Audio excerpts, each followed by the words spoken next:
வணக்கம் நண்பர்களே. இன்று நான் உங்களுக்கு சமையலில் உதவும் உடல் நலனுக்கும் நல்ல 10 டிப்ஸ் சொல்லப் போகிறேன். வாங்க பார்ப்போம். சுக்கு கஷாயத்தில் சேர்த்தால் சுவை கூடும், ஜீரண சக்தி தரும். எலுமிச்சை சாலட் ரசத்தில் பிழிந்தால் சுவை வரும், நோய் எதிர்ப்பு சக்தி தரும்.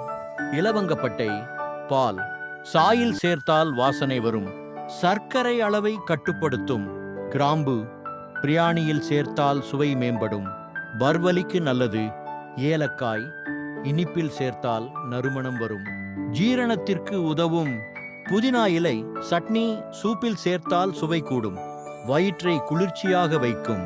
நெல்லிக்காய் ஜூஸாக குடித்தால் சுவையும், முடிதோல் ஆரோக்கியமும் தரும். குங்குமப்பூ பால் பாயசத்தில் சேர்த்தால் நிறமும் வாசனையும் வரும், இரத்தத்தை சுத்தம் செய்யும்.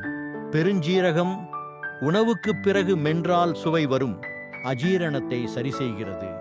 சோம்பு தேநீர் இரவு உணவுக்கு பிறகு குடித்தால் வயிற்று எரிச்சல் குறையும், உடல் எடையையும் குறைக்கும். இவையெல்லாம் நம்ம சமையலில் பயன்படுத்தினால் சுவையும் ஆரோக்கியமும் இரண்டையும் நம்ம வாழ்க்கைக்கு தரும். வீடியோ பிடித்திருந்தால் லைக் பண்ணுங்க, ஷேர் பண்ணுங்க, சப்ஸ்கிரைப் பண்ண மறக்காதீங்க. வாழ்க வளமுடன்.